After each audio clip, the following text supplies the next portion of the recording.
咖啡豆涨得太过厉害，我们的人工也涨得厉害，我们的租金也涨得厉害，我不涨我不行，因为已经超出了我的预算了。咖啡豆价格不断飙升，传统咖啡售价受到冲击。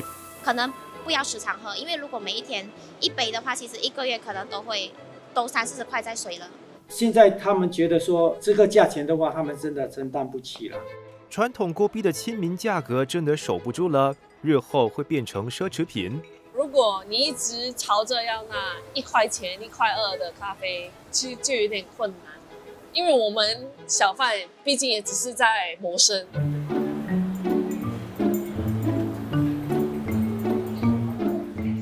传统锅逼是不少国人热爱的日常饮料。那苦而浓烈的口味之外呢，锅逼的亲民价格也是不少消费者习惯的特色之一。但是随着营运成本不断的上涨，有新闻报道说摊贩大喊吃不消，那锅逼的这个亲民价格呢，恐怕很难再维持哦。我以前喝的时候一杯才5毛6毛钱呢，现在这一杯要快4，很贵很贵，贵得很离谱。每年都起的啦，1毛1毛这样起的啦。这样你会不会觉得咖啡越来越好喝，还是越来越难喝嘞？要看地方，有些还好，有些真的是看你在哪里喝，因为每间咖啡店他们的那个咖啡的品质都不同的，有些很好喝，有些就很差很差，所以你喝到很差的，你下次就不喝咯。好的回来喝，你再还多5毛，还多1毛2毛，还是可以接受。如果明年国 BO 的价钱又涨的话，你觉得 OK 吗？不要啦，这涨了，但赚钱都不够喝，喝一杯可以喝2杯没晒，很多很贵嘞，要2-3块了嘞。所以我觉得大概都是平均，可能3-4%，我觉得都还合理，就是1块多不知道。就大概那个人可能我觉得2-3毛还是可以接受啦。这样锅逼越来越贵，你还会继续喝吗？会啦，我每天都有喝，我没有喝没有精神做工啊，不可以啦。看 depends on 我赚的钱，如果收入高，那我觉得 OK 啦。如果这个收入低的又 commitment 很多的话，可能真的会 cut 掉这 expenses， 可能不要时常喝，因为如果每一天一杯的话，其实一个月可能都30-40块在水了。要喝就没有办法咯，谁叫你要喝？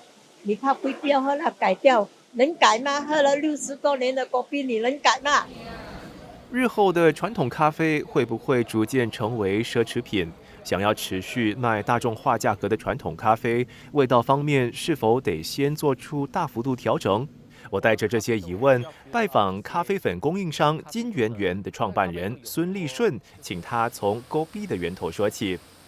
我们一路来在新加坡的这个咖啡行业，我们大致上都是在用 Robusta 的咖啡豆，因为毕竟它的那个味道已经是一种习惯。现在的咖啡豆是跟以前的价钱的话是起了180%的，其实是整个世界的一个变化，就是天气，这个咖啡就没有办法成长，也没有办法结果，所以就会减了之后。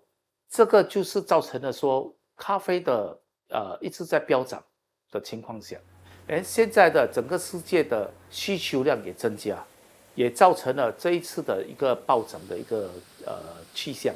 其实我们也撑了大概有2年之久了，从去年开始我们才涨的，从2019年开始的时候，它已经开始有变化。但是那段时间我们还能够承担，因为我们之前买的咖啡豆我们是在买 future， 我们可以买3个月4个月都没有问题。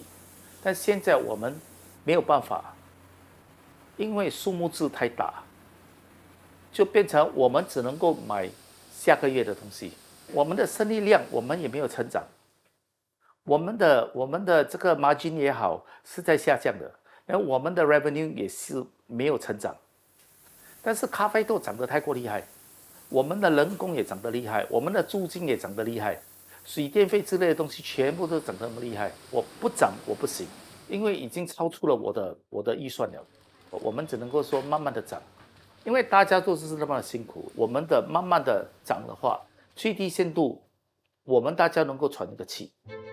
新加坡对咖啡有很大的需求。调查显示，近80%的受访者每个月至少一次会饮用咖啡，当中有58%会每天饮用。咖啡的需求量很高，但供应却连连受到气候变化影响，价钱也因此不断上涨。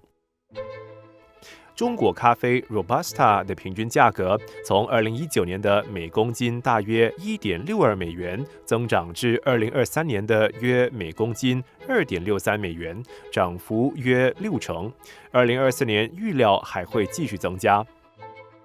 即便如此，本地传统咖啡近几年的价钱却没有出现相应大的变动。数据显示，一杯咖啡屋在2019年的平均价钱是1.06元，到了2023年则是大约1.22元，涨幅少过2成。这是为什么？为了知道说水滚不滚，他们就有用那个铜钱。铜钱放在里面。当水滚的时候，铜钱会跳动，就听到声音，咚咚咚咚咚，所以他就知道水已经滚了。我请教了旗下拥有400多个商号会员的福州咖啡酒参商工会主席洪宝兴，为我们解答。咖啡豆的价钱涨得多的话，当然是影响，但是如果是涨得不多的话，影响还是不大，因为一般上业者就是说薄利多销了。然后，因为就是说他卖便宜一点，可能顾客来的多。一般上他们的价钱的话，要定的时候，他们也会考虑到说，这个价钱的话，是不是有竞争力？过去有9毛、8毛都有啦，从那个一直涨到最近这1-2年的话，是到1块1，但是接下来可能是。大部分的都已经占到快3、快4，甚至于快半都有了。我们有一些会员店要配合那个经济餐，有没有？所以他们集团的饮料只卖快1、快2，所以现在他们觉得说这个价钱的话，他们真的承担不起了，然后其实外面的小贩中心的咖啡都不止快1、快2了，所以他就通过我们工会希望是说跟贸工部对话一下，看看有没有办法拿到更便宜的咖啡粉。其实水潭这些是就是说不是大问题啦，这些数目字都很小。一般上主要的是因为薪金的调整或者是租金的调整这2样的成本是占咖啡店的那个营运成本里面最高的一部分。咖啡茶水摊贩受到多种因素影响，而不得不让果比涨价。但我好奇的是，他们之前到底撑了多久才做出加价的决定？我找来了在小贩中心经营咖啡档口的蔡逢慧，请他向我们坦白。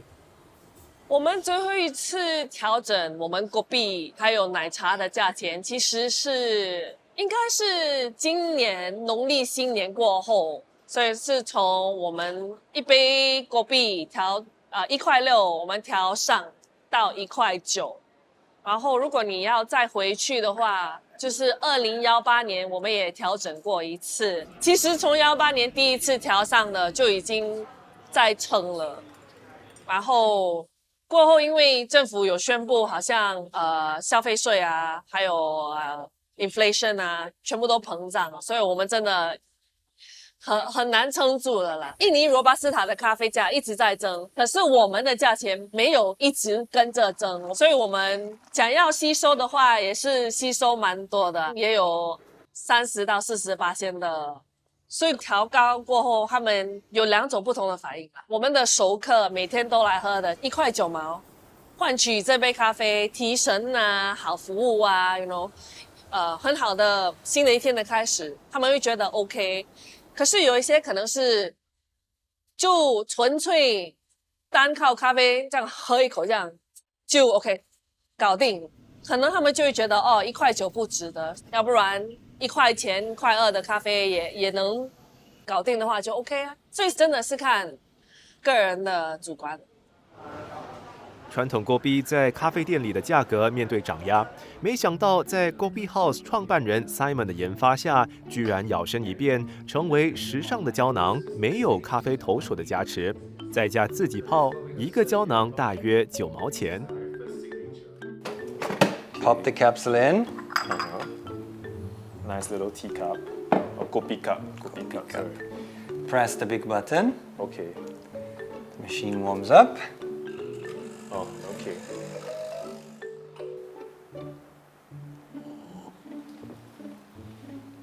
Oh, yes, yes. Yeah, are we there? Pretty smooth. So if you want to have a kopi chat with your friends, you go to the kopitiam. But after that, you go back to your home place, to your work. And then what do you have there? Usually the coffee offered at home is all Western brews.